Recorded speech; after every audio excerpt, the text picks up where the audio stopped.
Another very special episode of X Talking Ish with your boy X and with my Yeah, boy, brother from another ish. mother. You gonna finish it off? You're not gonna finish that off for me? Nope, You nope. cut me off and then you're not gonna finish it. Yeah, that's right. You're horrible. You're horrible. But anyways, if you are new to the show, of course, if you have been joining us since day one, please make sure you like and share this broadcast. Like I said, if you are on Facebook, please go ahead and press that like button on our Facebook page. And if you are on YouTube, please make sure you go ahead and hit that subscribe button on our YouTube page. And please make sure you hit that notification bell for shows in the future like this one. Ding. Thank you for that, Ish. Yep. And if you are on Twitter, we are, of course, now streaming on Periscope on our Twitter page at X Talking Ish. So please go ahead and follow our Twitter page as well. Well, if y'all joined us for our Monday Night Football show last night, y'all would have tuned in, and we would have, of course, um, we of course talked about what the Cowboys should do to finish this game ish. And they did just that. They were able to do that, and shout out to them because we let's be real ish. There's people out here that's still skeptical of the Cowboys. There's people that feel like, hey, they played well against Tampa, but they came up short, right? They won last week. They won yesterday. And I think last night beating a divisional foe at home the way you did, not even just about winning by 20 points, it's about the way that you did and you finished it out in the second half. I think if you're not a believer right now, I don't know what else more Dallas has to do to prove to everyone just early in the season that Dallas is for real. Schedule gets a little tougher moving forward, but for the most part, they're doing what good teams do. And we talk about this all the time, Ish. You take care of your business. And they were able to do that. They made Jalen Hurts not want to be back in Texas again. I mean, it wasn't good. And the Cowboys overall, besides the offense, which gets talked about a lot, Ish, the defense looked really, really good. What was your thoughts on that second half of that Monday Night Football game? I mean, came out and they did exactly what I expected them to do. They came out, they tightened up shop, they finished it off. They didn't give Philly a chance to get back into the game. So they did exactly what we said they needed to do going into the second half. And honestly, if you're still a doubter of the Cowboys, I can understand if you're still somewhat a doubter of whether or not they can compete for the NFC. But after the game last night, there should be no question that the Cowboys are by far the front runner in the NFC East. Like there isn't another team right now that you can say even has a shot at giving them a challenge for that NFC East. It is their division to lose. And I mean, I just don't see it. I don't see it. Philly isn't showing anything that makes you excited. Washington is still trying to figure some things out. The quarterback situation is going to be, I mean, it's going to be a confusing situation pretty much for the rest of the year. And then let's not even speak about the New York Giants, who are currently sitting at 0-3. So Dallas just needs to continue to improve, continue to get better, continue to strengthen the things that they are good at, and get more experience for some of these guys on the defensive side. Michael Parsons had a good game last night. I expect him to just continue to get better week in and week out. And yeah, I think that they're going to go ahead and like I predicted at the beginning of the season, finish strong, win the NFC East, and then it's all about what can you do in the playoffs, because I think that that's been the story and the narrative for the Dallas Cowboys. Yeah, we know you can win the NFC East and you can make it to the playoffs, but then what do you do when you get there? And that's the monkey they're trying to get off their back at this point, is just like being able to actually get in the playoffs and put together a solid run. Now with the Cowboys, standards for football organizations around the NFL are different for every year, right? Because of your historic past or the lack of past that you have, right? Dallas Cowboys has a very rich tradition of winning championships. Even though it's been a long time ago, they still are a organization that pushes the needle when it comes to whenever the Cowboys are great, it's great for the NFL. And when they do well, the NFL does well. And what I mean by that is I'm watching last night. I'm watching the last episode of Hard Knocks with Dallas Cowboys this preseason. It took me a minute to finish up. I was busy, but I finally finished it up. And watching Jerry Jones talk about Dak, just talk about his relationship and how he looks at Dak as a individual, right? It just surprised me because a lot of people have this narrative I think about Jerry Jones about how he just he just this old white guy that just got a lot of money and don't care about people. But I think he sees a lot in Dak in a way of he feels like Dak can finally get them to the promised land. And I think as well it can happen. But the unfortunate narrative for the Dallas Cowboys, at least the last 10 to 15 years, is whatever unfortunately can happen will happen, and it will mess up the Cowboys season. But like you said, Ish, getting the monkey off their back, that could start a whole new wave of excellence for them moving forward. Because I think I'm not even going. I don't think I know Dak is their guy for the next 10 more years. Dak is the Dallas Cowboys. The question is will everybody else continue to be as great as Dak moving forward to give them an opportunity to win a Super Bowl? Because they have it on the offensive side of the ball. You have Dak, you have Zeke, Cooper, CD Lamb's going to come along. The defensive side of the ball is there too now. I'm talking about leaders. I'm not even talking about just great players. I'm talking about the leaders of that defensive side of the ball. I'm talking about DeMarcus Lawrence. Talking about Michael Parsons as a rookie. He's a leader. The Vander Esch, he's a leader. Diggs, sooner or later he will become a leader as well too. And that team, sooner or later, it's going to click. And could it be this year? I just don't know because the NFC is just so tough that I just don't know it'll be this year. But maybe next year. Maybe you add another couple more pieces in the draft. They draft really, really well. Maybe add a couple more pieces next year, and maybe we can start seeing the Dallas Cowboys get back to the old Dallas Cowboys. Oh, maybe so. Time will tell. They've got pieces, but definitely they're gonna have to start making their move sooner rather than later. Especially with some of the injuries that Dak Prescott has picked up. Like you said, it's very competitive on the NFC side of things, and not to mention that there are teams that are up and coming that are starting to show some things. I mean, we're going to talk about them in a little bit. The Los Angeles Rams, that's not an easy team to get by. You got Kyler Murray and the Arizona Cardinals doing wonderful things this year and finally looking like they're hitting their stride. So definitely the NFC is not going to be an easy cakewalk, but can the Cowboys get up there in that conversation and be more consistently in that conversation is kind of what we have yet to see.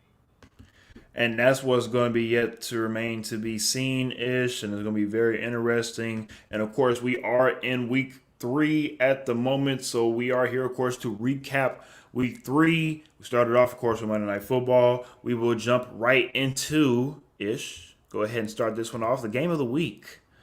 Both of us will give our opinions of the game of the week for week 3. And Ish, I want you to go ahead and start it off. The game of the week for me, it just had to be. I know there are some other games that people will pick, but I'm gonna be a slight homer here. And the game of the week for me was Los Angeles Chargers and the Kansas City Chiefs. Oh, I mean, it was a really good game, hard fought. Came down to the last possession. Who thought in the last possession that the Chiefs would go 3-and-out, give the ball back to my boy Justin Herbert, and Herbert would actually take the ball down the field and help his team win that game. I know a lot of people didn't see the Chargers going into Kansas City and winning that game, but I definitely called it. And man, the turnovers early, I don't think even I expected 3 turnovers in the first 3 possessions. So that was definitely something to be seen.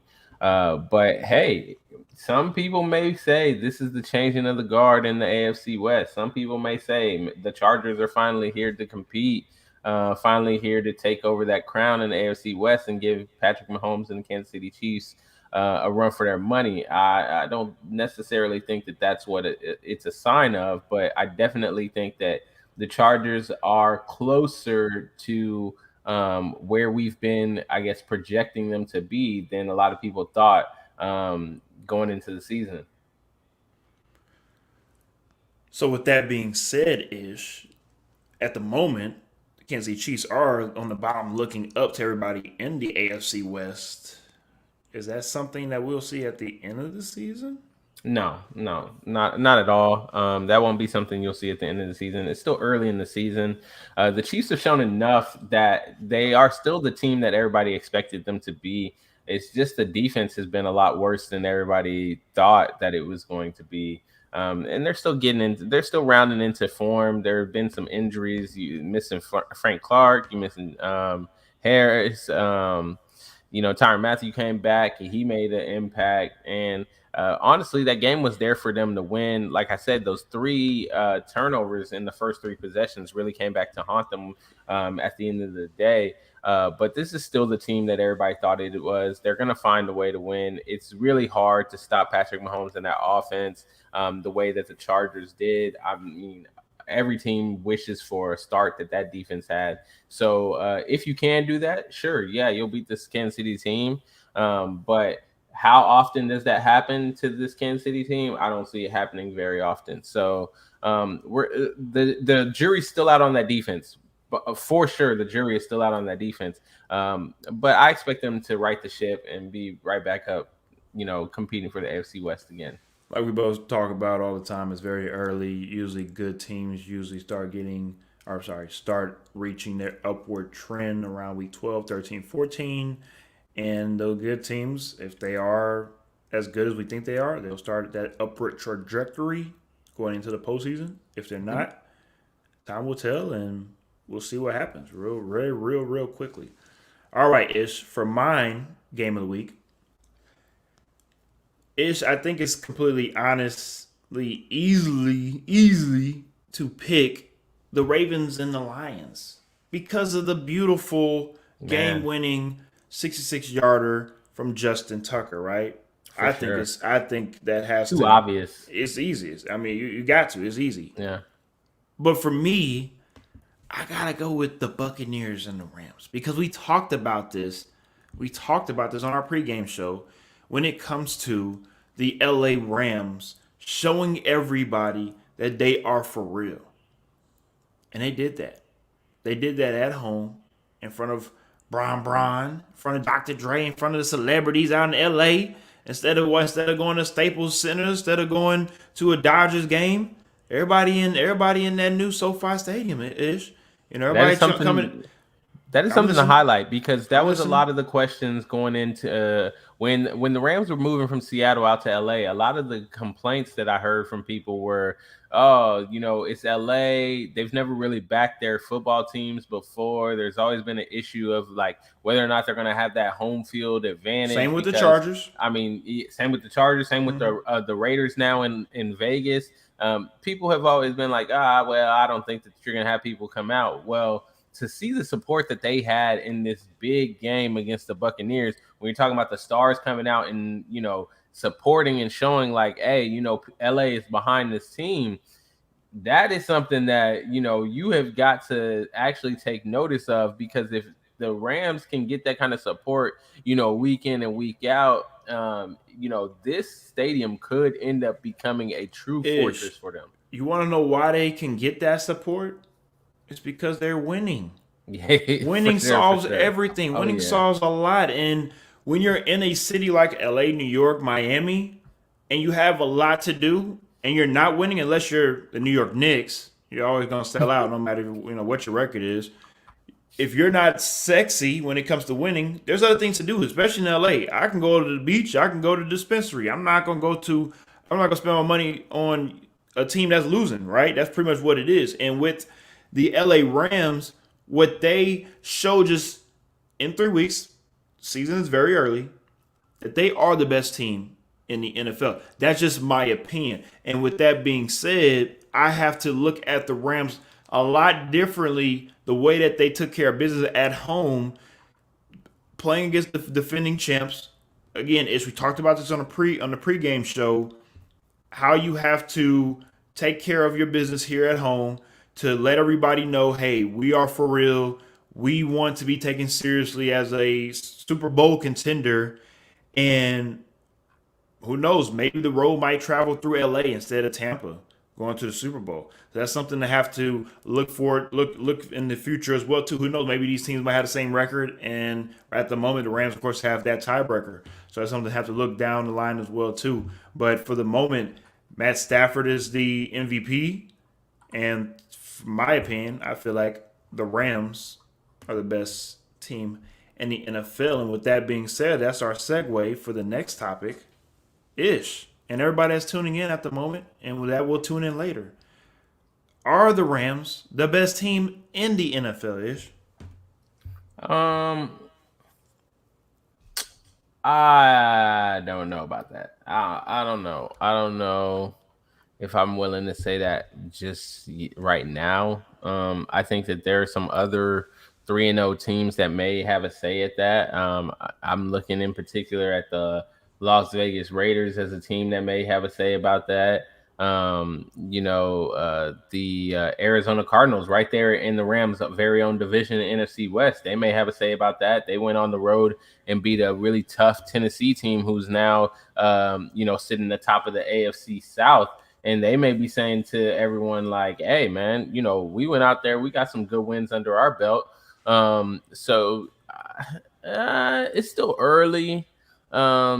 They're definitely in the conversation. They're top 2 as far as teams out there right now. I just don't know if I want to go all the way out and just call them the best team right now because they beat Tampa Bay. Well, I understand how you're feeling. The only reason why I'm going to put them as the best team in the NFL is because it's not even just about the defense clicking, which they've done in the last 3 to 4 years. Aaron Donald, of course, leading the charge, and Jalen Ramsey now, of course, adding along to that defense.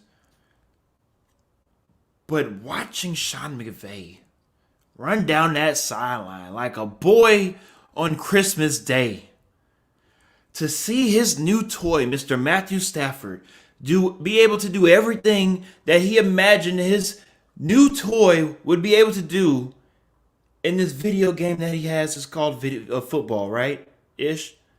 That to me, I think if everything goes right according to plan, stays healthy, just nothing weird happens, COVID, just whatever happens, right? If everything goes according to plan, why not one that they meet up again, the Bucks and the Rams in the NFC Conference Championship game? But why not them having a chance in the Super Bowl? Is that so mind blowing to people, especially when they were able to go to the Super Bowl just a couple of years ago with Jared Goff? And we obviously are seeing at the moment that Matt Stafford is an upgrade to Jared Goff. So in the defense right now might be better than the defense that they had when they went to the Super Bowl. So again, why not them having a chance to make it to the Super Bowl? That's why I'm stamping them at the moment, after week 3, the best team in the NFL. With that being said, we're going to go ahead and move on to our next topic.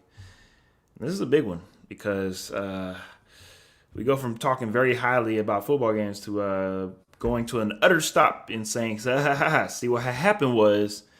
And this is our topic where, of course, if you watch our pregame show and you see our picks, we make our picks, and sometimes we get them wrong. And Sunday, well, see what happened was it didn't go the way that we expected them to go. And Ish, you want me to start this one off, or? Yeah, go ahead and start this one off, man. I like to hear what you're gonna. Okay. What wrong you want to right? What wrong I want to right? Okay. Usually, I don't want to right wrong any one of them, but today we gonna do that. And Ish, we talked about this in the pre-show. Mm-hmm. Technically, I have 2. I can give y'all 2. I think I'm going to give y'all 2. because I'm very disappointed in both teams. Because I expected better. I expected more from both of these franchises, these historic franchises, Super Bowl winning franchises, franchises that have pride, dignity, and they did not show that on Sunday. They look they one has an old aging quarterback that might not need to be on the field anymore, and one has a rookie that might not be what you thought. Again, just 3 weeks in the season. Needs more reps under his belt, but after 3 weeks, Saints and the Patriots, that game, and also the Bengals and the Steelers for me are my see what happened was games, and we'll start off with the Saints and the Patriots. I expected James to get back on track and to play well. What I was not expecting to watch and see is James play a little like he did against Carolina, but actually get the, as they call in basketball, the shooter's bounce, where he throws up something crazy and he actually get a touchdown for it. And with that being said, the Saints took care of business in Foxborough and got to Mac Jones very early, and it just looked like the Patriots were just not in tune on both sides of the ball. James was able to do whatever he wanted to do, and next week. This upcoming week, Sunday. If y'all haven't heard by now, there's a guy that's coming there. Plays for Tampa Bay. He used to play for the Patriots for 20 years. It's about to be rocking and rolling in Foxborough-ish. Week 4, Tom Brady makes his return back to New England Patriots. And guess what? The best thing about this, like we talked about in the last topic, they lost to the LA Rams. And the Patriots just lost as well, too. So you know damn well-ish, we about to get our best Bill Belichick. We about to get our best Tom Brady. And it's about to be on like Donkey Kong. I can't wait. It's going to be exciting. I'm going to move on to this next, see what happened was Bengals and Steelers. Ish. I think this season might be over before you started for the Steelers. Because at the moment, when Najee Harris is your leading receiver, there's a problem. There is a problem there. When Ben Roethlisberger is sacking himself because he's falling down and nobody's touching him, it's a problem. When Big Ben looks like he just doesn't want to be there or needs to be there, it's not a good look. So for the Steelers, losing to the Browns is one thing. Losing to the Ravens, understandable. But losing to the Bengals, not just this season, but also this is now back-to-back losses because they also lost last season as well to the Bengals. There might need to be a little bit of panic in Pittsburgh-ish. And with that being said, I'm very worried because this upcoming week as well, in week 4, they have a very tough matchup, and we have to see if they are for real. Because if they drop their week 4 matchup, I don't know if we can maybe count on them even getting a wild card spot. So it'll be very interesting to see what the Pittsburgh Steelers have for us moving forward in the NFL season. It's who you got for us. See what happened was. Mine for sure had to be the dang Seattle Seahawks and the Minnesota Vikings. I thought so. Because see what had happened was I thought that the Seahawks were the Seahawks that actually wanted to compete for the NFC West. I didn't realize it was I was picking the Seahawks who wanted to be dead last in the NFC West because that was just a horrendous performance from the Seattle Seahawks. You didn't score any points in the second half. You scored 17 points in the first. You know, you only down by 4 points going into halftime. You thinking like, okay, Russell Wilson and the Seattle Seahawks team gonna come out in the second half, and you know they're gonna turn it around a little bit and take control of this game and win and pull it out, because that's what you expect from a team that's in the NFC West, especially a team that's supposed to be competing for the NFC West and potentially be in that conversation of making some noise in the NFC playoffs. And it just didn't happen. It didn't happen. Minnesota comes out, scores 9 points in the second half. Seattle again scores no points in the second half. And you're sitting there looking at this Seattle team now. You lost to a Minnesota Vikings team that really should have been 0-3. You should not. There was no reason you should have went and lost this game. There's no reason you should have went into Minnesota and lost this game. And just to have that happen, I mean, I don't know. I'm at a loss for words. It was bad. I'm sorry, Kirk Cousins, Minnesota Vikings fans, Adam Thielen, Justin Jefferson, Barr, whoever else on the team. I'm sorry. I shouldn't have done that. It's all good. Like I said in the pre-show, is the Vikings were due for a win, and they battled hard. They battled hard in those 2 losses that they had, and I just felt like honestly, they just couldn't go 0-3. If they went 0-3, it'd be very just devastating to the team, and 1-2 looks a lot better than 0-3. I'll say that.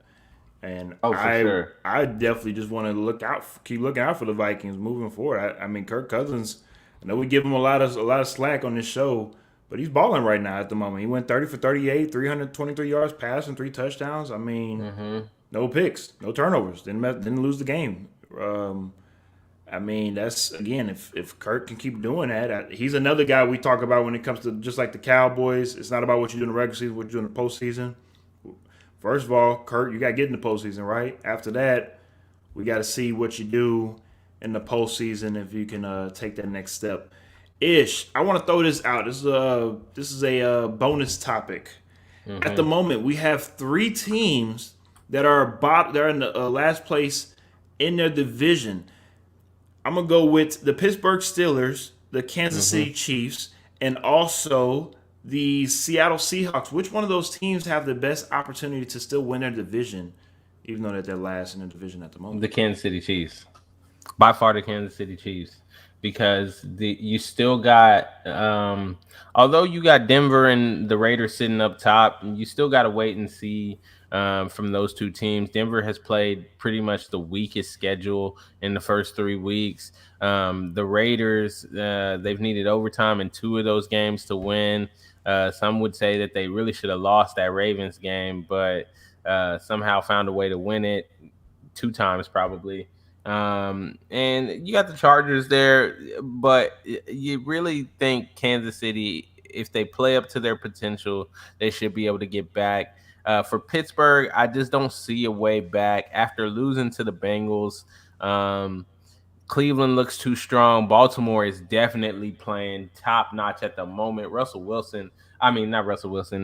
Jackson, man. Lamar Jackson is he's actually out here doing some big things, playing a lot better than we anticipated. He's playing the way that we've asked him to play for a long time now, making the right throws, which, wow, who thought we would ever say that? I just don't see Pittsburgh getting back into it. Ben Roethlisberger looks nothing like Ben Roethlisberger that you have come to know in the NFL. So for them, it's a long road. That offensive line is horrendous. They can't run the ball to save their lives. And then for the Seattle Seahawks, you play in the division with San Francisco, Arizona, and the Rams, who you have already come on the show and named as the best team currently in the NFL. There's no way I see Seattle coming back through. That defense, they've taken too many hits. In free agency, they took hits. And now, I mean, just in the way that they've played, yeah, it just doesn't look like. It's so sad to see them be so far away from what we came to know and love as far as the Legion of Boom, and really establishing that like hard-nosed defense secondary in Seattle, and seeing where it is now is just like, wow, night and day difference. It's sad to watch.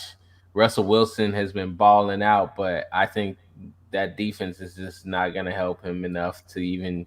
Uh, at this point, we might even need to start talking about them not making the playoffs.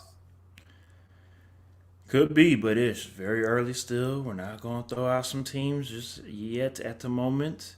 So let's pump our brakes, as Aaron Rodgers would say, and let's relax. Oh, for sure, right? for sure, for sure. Let's relax. All right, let's talk about a couple of games before we get back into our topics. Let's start off with this game. I thought this game was very interesting. We talked about this in the pregame show. It pretty much kind of went as planned as we thought it would go, and that's not fortunate at all.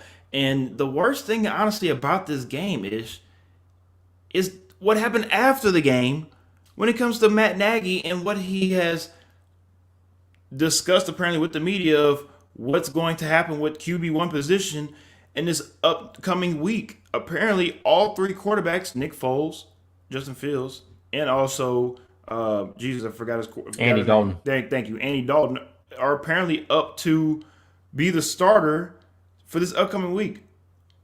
I listened to a lot of people's reactions on Monday morning about what happened with Justin Fields. I'm not going to repeat word for word about what everybody said. At the end of the day, they were right. More importantly, I was wrong. I was wrong about Matt Nagy. I thought he was going to be able to make it through the season. His ass might be fired by Monday morning. I'm telling you this right now. Go. Look, Ish. I'm telling you this right now. I'm happy you said it. Ish. I'm telling you this right now. I said on this show from the beginning, before the season started, they need to play him week 4 against the Lions. Of course, things happen. Andy Dalton gets hurt. You have to play week 3. Unfortunately, against the Browns. And Justin Fields finds out the hard way that the NFL is a little bit faster than he thought it was in the preseason. Okay, now let's move on forward from that, because I think Justin Fields is going to learn we're not going to make silly quotes like that anymore in the NFL, right? Okay, so moving forward,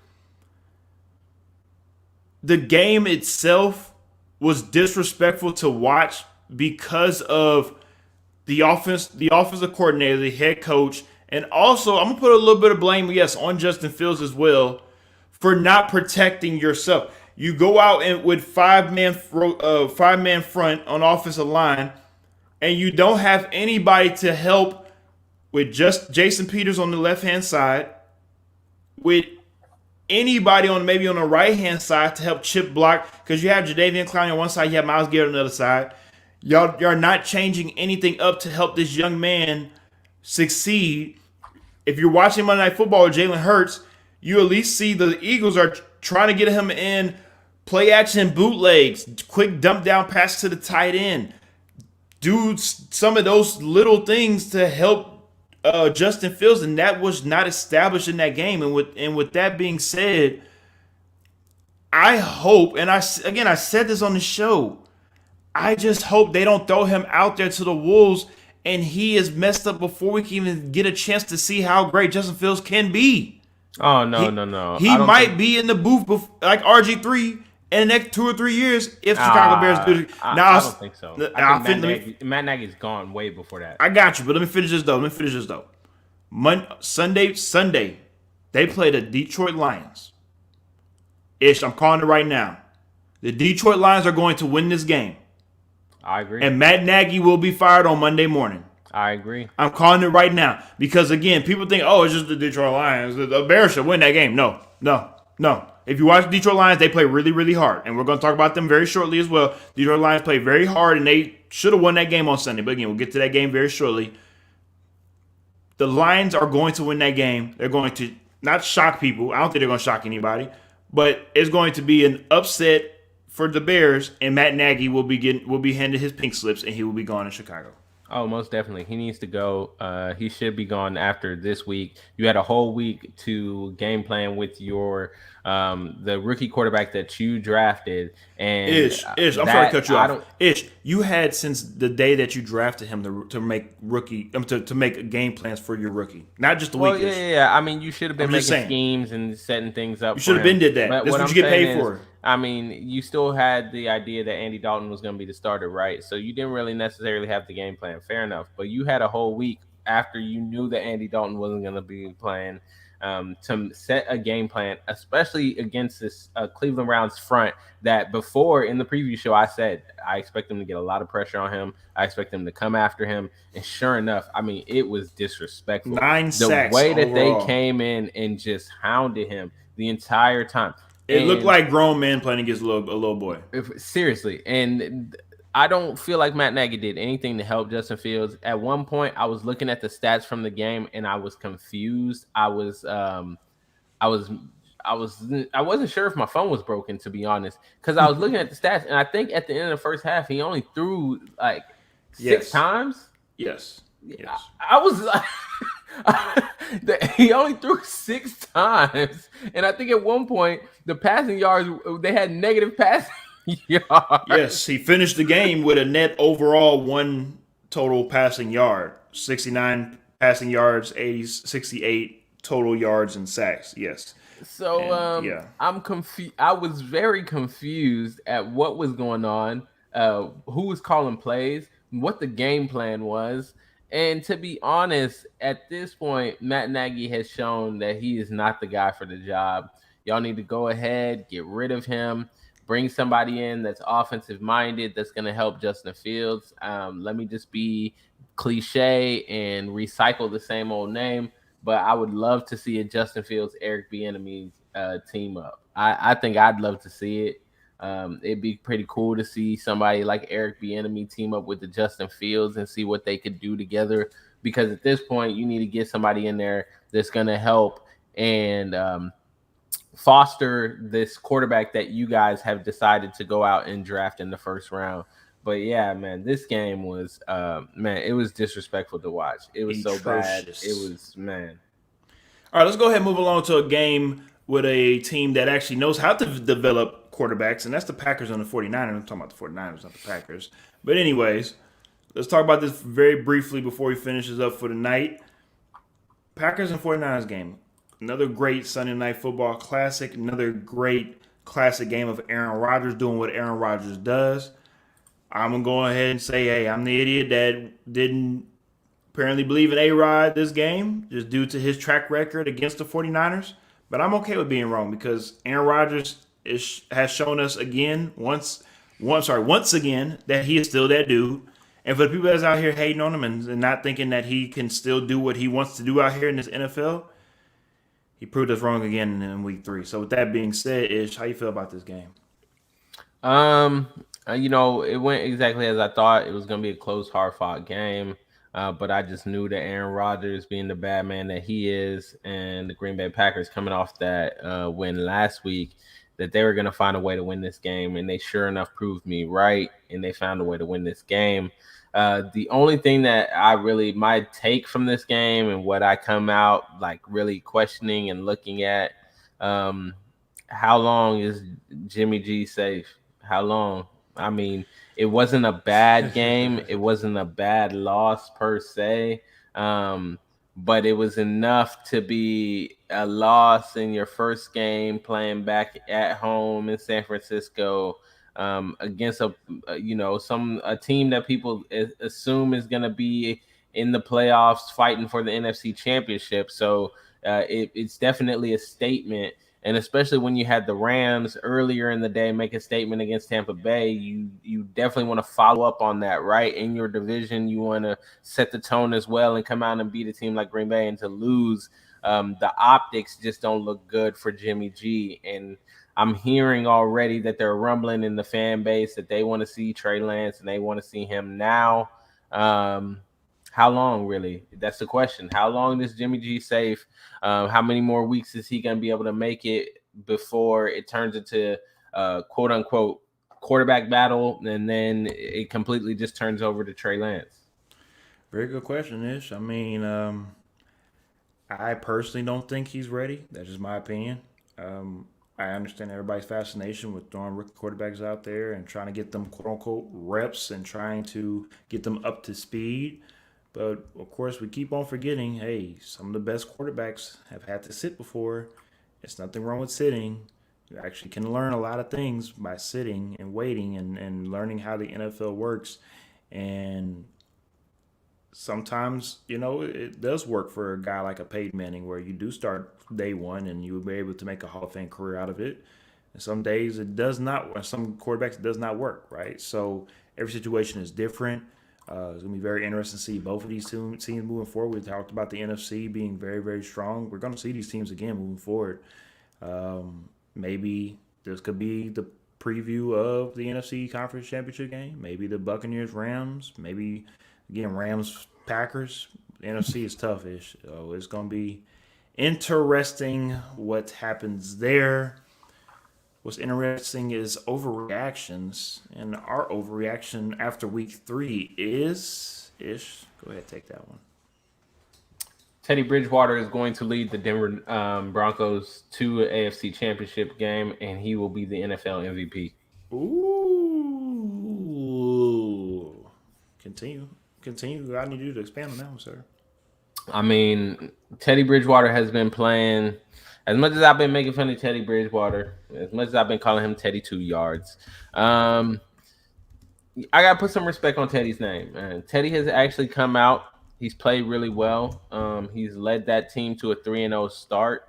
A lot of people will say they've just been missing a quarterback.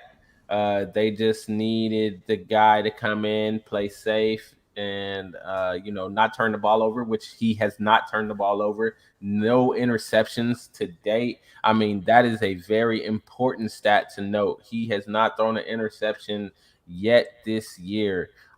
He's only come out and had completion percentages of 77, 76, 76, yards of 264, 328, 235. I mean, he's only been sacked. He has only been sacked 7 times so far this year. So the guy has definitely come out and played really, really well. It's just, can he sustain this? I don't know. We still have to see. Like I said earlier in the show, they've had the easiest schedule to date in playing against 3 0-3 teams in the Giants, Jacksonville Jaguars, and the New York Jets. However, they are playing teams in the NFL, so you have to give him some sort of credibility here. And it is an overreaction, right? So my overreaction this week just has to be that Teddy Bridgewater is definitely going to be the MVP for the league, and he's going to lead them to an AFC Championship game at the minimum. All right, I like it because I think you're gonna like mine's even more, and it might shock you, but I that's what I'm here for. Is overreaction after week 3. Raiders and Rams Super Bowl. if the Raiders were still in LA, it could have been an all LA Super Bowl in LA. Yeah. Right? Mm-hmm.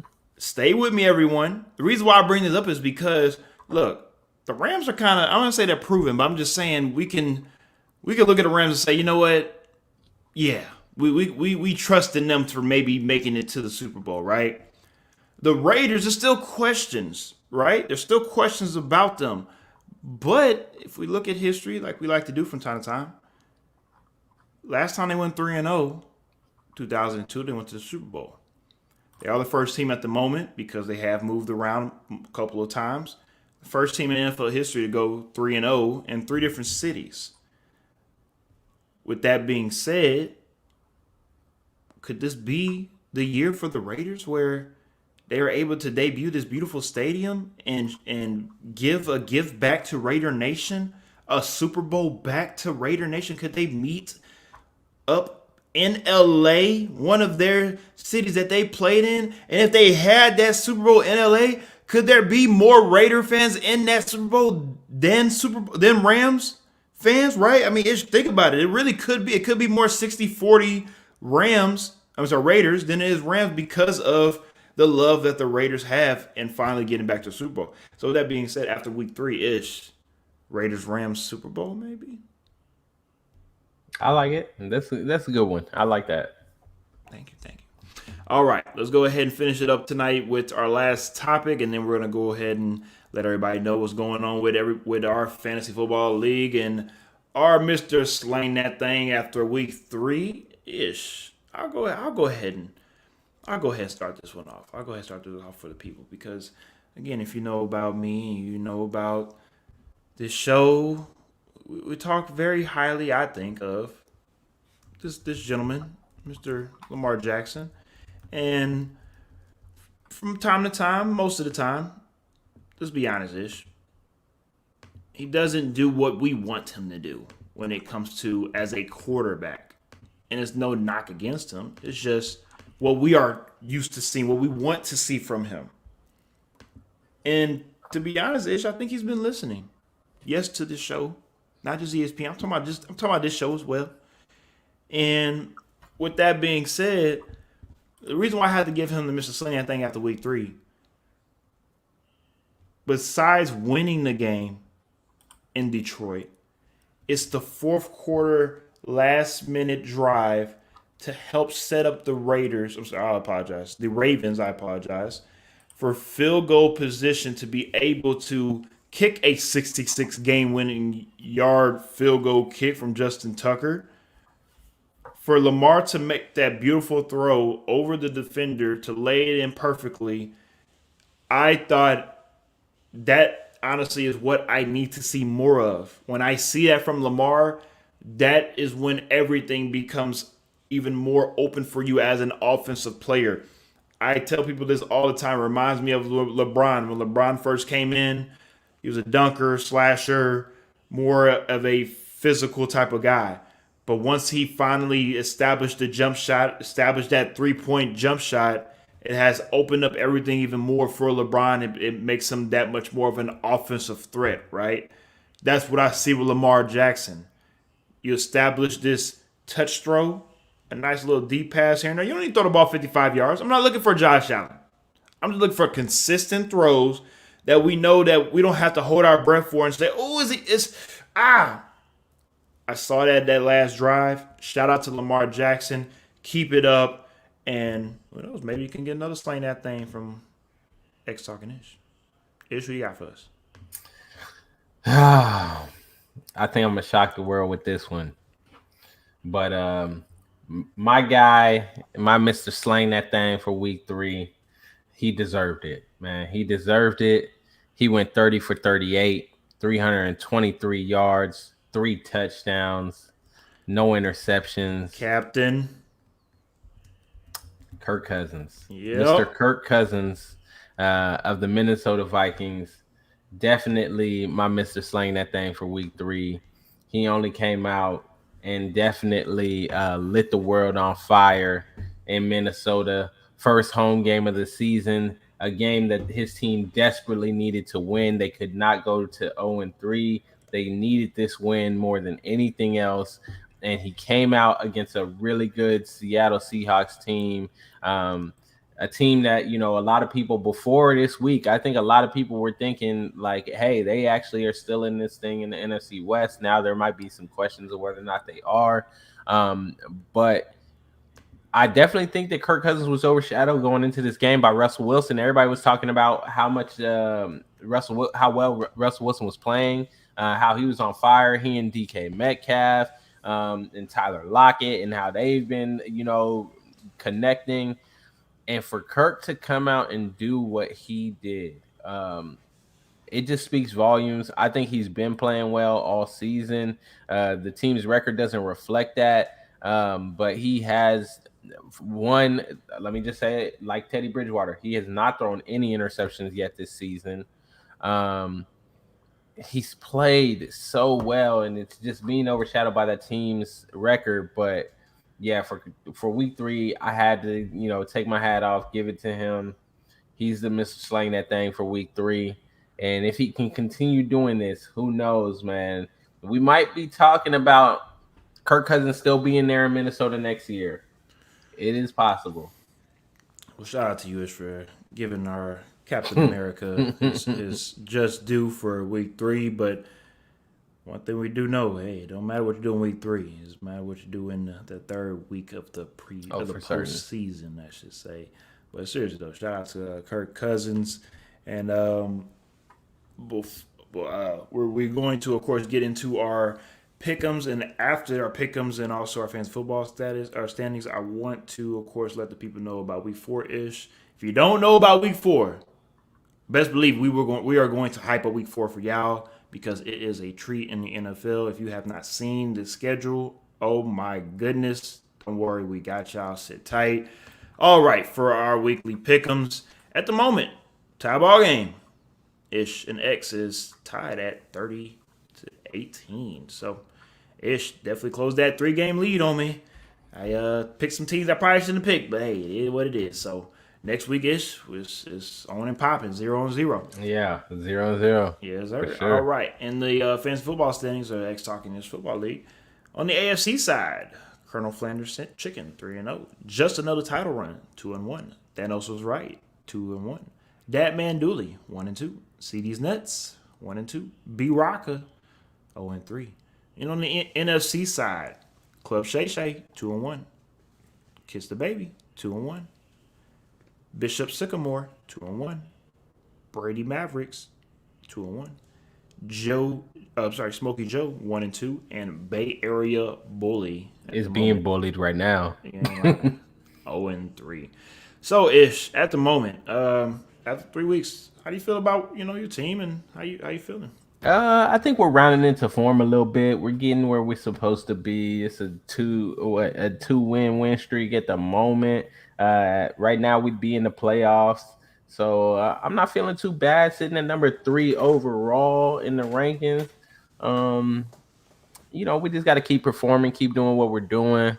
Not being too bad out there. Not too many highs, not too many lows.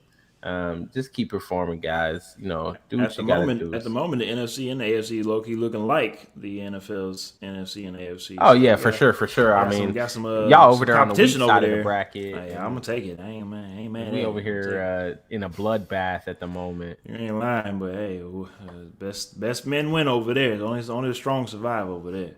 For sure. All right. With that being said, like I said, it's week 4 in the NFL. We're going to talk about this very briefly before we get out of here, but I want to let the people know, Ish. If you don't know about week 4, we going to let y'all know, because the games that are on, the slate that they have, I don't know. I'm sorry. The people that create the schedule in the NFL, there are times that they give us some games that are, what are you thinking? And there's some weeks that we have to thank the football gods for blessing us with these beautiful games. And this is one of those weeks, because for week 4, mainly in the second half of the slate of football games, which is that 3:00, slate, Cardinals and Rams. Yep. Seattle and 49ers. Ravens and Broncos. Yeah. Steelers and Packers. That's not gonna be. Anyways, Steelers are old. It's gonna be a good game still, though. And of course, to finish off the Sunday night, Brady's return to Foxborough, Sunday Night Football, and then of course Monday Night Football. We have Raiders Chargers. That's a big one. That's what I'm saying for both teams. That's a big one. I don't care about that Tampa Bay, New England. I actually don't see that game being close at all. No, here's the thing, though, Ish. That's what we will talk about on Sunday on our pre-show. Is it can go two ways. Both ways, Brady gonna win. The Bucs are gonna win. Is it gonna be very close because Belichick is gonna implement a game plan to make sure that Brady get rushed, get off his spot, do what Brady doesn't like? Or Brady's going to come in there and try to take your heart out, and he's going to put up a 50-piece. A 50-piece from Wingstop, lemon pepper, half hot on that ass, and that's what's going to happen. So, again, we'll talk about it more Sunday morning on our pregame show. But at the moment, I will be glued to my couch. I will not be going anywhere at 3 o'clock. Do not talk to me. Leave me alone. Because I'm going to enjoy my week 4 slate of NFL football. I think it's going to be good. I'm not looking forward to the Thursday night game. I think the Bengals have that one pretty easily. There's some okay early games. but nothing too special. I'm No, my definitely bad. looking. My bad to cut you off. No, you said there are some early games that not to be looked at. No, the 2 games actually. Panthers Cowboys, because both of those teams, Yep. I'm I feel looking. like I'm are, looking at that game. and Yep. also Browns Vikings.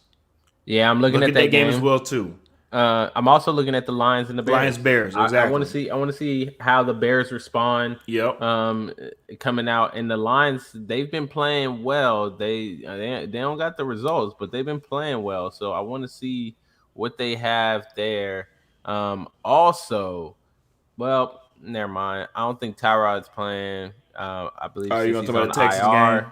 But yeah, I want to Texans see Bills. You want to see how they competed? because the Texans compete. They've been competing. They didn't really compete against Carolina, but they competed The Bills. against. The Bills about to watch these boys. Yeah, I know. Stop. Stop. I know. I know what you're trying to do. I do. But the way they disrespected Washington football team, they about to do the same thing to the Texans. At home too. Come on now. All right.